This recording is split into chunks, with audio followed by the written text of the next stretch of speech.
ये हर भारतीय के सपनों को पूरा करने वाला बजट है। हमने कई सेक्टर्स युवाओं के लिए खोल दिए हैं। सामान्य नागरिक विकसित भारत के मिशन को ड्राइव करने वाला है। ये बजट एक फोर्स मल्टीप्लायर है। ये बजट सेविंग्स को बढ़ाएगा, इन्वेस्टमेंट को बढ़ाएगा, कंजम्पशन को बढ़ाएगा और ग्रोथ को भी तेजी से बढ़ाएगा। मैं वित्त मंत्री निर्मला सीतारमण जी और उनकी पूरी टीम को इस जनता जनार्दन का बजट, पीपल्स का बजट, इसके लिए बहुत बहुत बधाई देता हूं। साथियों, आमतौर पर बजट का फोकस इस बात पर रहता है कि सरकार का खजाना कैसे भरेगा, लेकिन ये बजट उससे बिल्कुल उल्टा है। लेकिन ये बजट देश के नागरिकों की जेब कैसे भरेगी, देश के नागरिकों की बचत कैसे बढ़ेगी और देश के नागरिक विकास के भागीदार कैसे बनेंगे, ये बजट इसकी एक बहुत मजबूत नींव रखता है। साथियों, इस बजट में रिफॉर्म की दिशा में महत्वपूर्ण कदम उठाए गए हैं।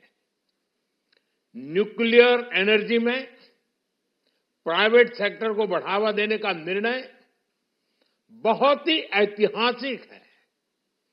ये आने वाले समय में सिविल न्यूक्लियर एनर्जी का बड़ा योगदान देश के विकास में सुनिश्चित करेगा।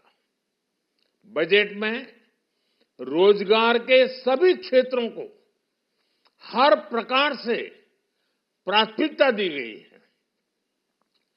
लेकिन मैं दो चीजों पर ध्यान आकर्षित करना चाहूंगा।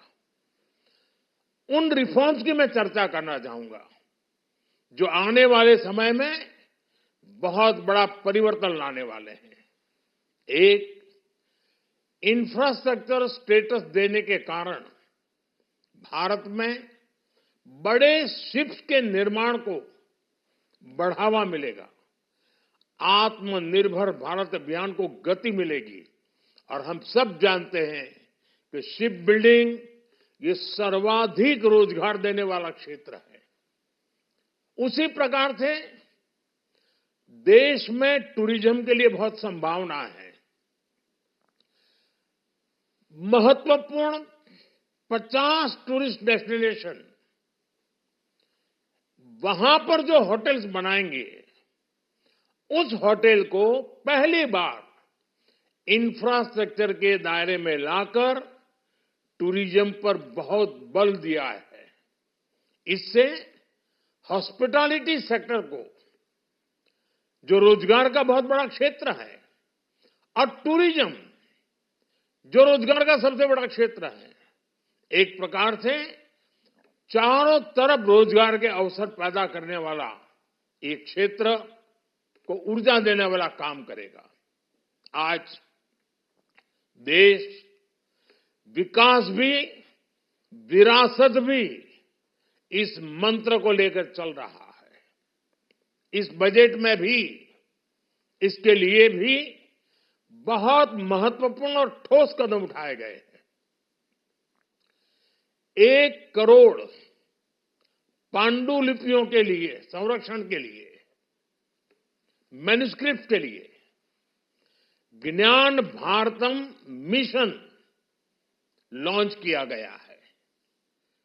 साथ ही भारतीय ज्ञान परंपरा से प्रेरित एक नेशनल डिजिटल रिपोजिटरी बनाई जाएगी। यानी टेक्नोलॉजी का भरपूर उपयोग किया जाएगा और हमारा जो परंपरागत ज्ञान है उसमें से अमृत निचोड़ने का भी काम होगा।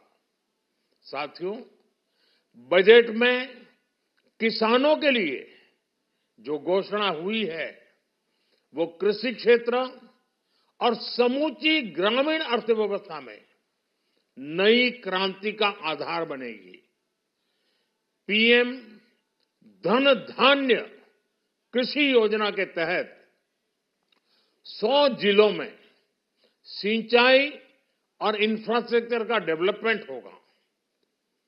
किसान क्रेडिट कार्ड की लिमिट 5 लाख तक होने से उन्हें ज्यादा मदद मिलेगी। साथियों, अब इस बजट में 12 लाख रुपए तक की आय को टैक्स से मुक्त कर दिया गया है। सभी आय वर्ग के लोगों के लिए टैक्स में भी कमी की गई है। इसका बहुत बड़ा फायदा हमारे मिडिल क्लास को, नौकरी पेशे करने वाले जिनकी आय बंधी हुई है ऐसे लोगों को, मिडिल क्लास को इससे बहुत बड़ा लाभ होने वाला है। उसी प्रकार से जो नए नए प्रोफेशन में आए हैं, जिनको नए नए जॉब मिले हैं, इनकम टैक्स की ये मुक्ति उनके लिए एक बहुत बड़ा अवसर बन जाएगी। साथियों, इस बजट में मैन्युफैक्चरिंग पर 360 डिग्री फोकस है ताकि एंटरप्रेन्योर्स को, एमएसएमईज को, छोटे उद्यमियों को मजबूती मिले और नई जॉब पैदा हो। नेशनल मैन्युफैक्चरिंग मिशन से लेकर clean tech, leather, footwear, toy industry जैसे अनेक सेक्टर्स को विशेष समर्थन दिया गया है। लक्ष्य साफ है कि भारतीय प्रोडक्ट्स ग्लोबल मार्केट में अपनी चमक बिखेर सके। साथियों, राज्यों में इन्वेस्टमेंट का एक वाइब्रेंट कॉम्पिटिटिव माहौल बने, इस पर बजट में विशेष जोर दिया गया है। एमएसएमईज और स्टार्टअप के लिए क्रेडिट गारंटी को दोगुना करने की घोषणा भी हुई है।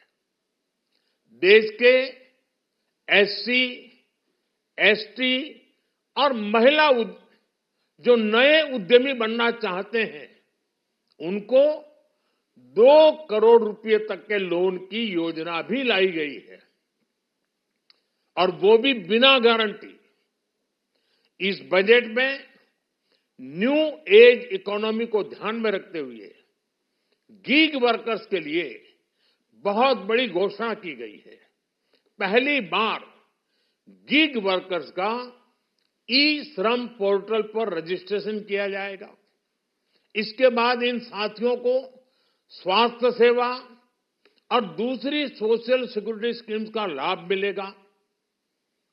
ये डिग्निटी ऑफ लेबर, इसके प्रति, श्रम एव जयते के प्रति सरकार के कमिटमेंट को दर्शाता है।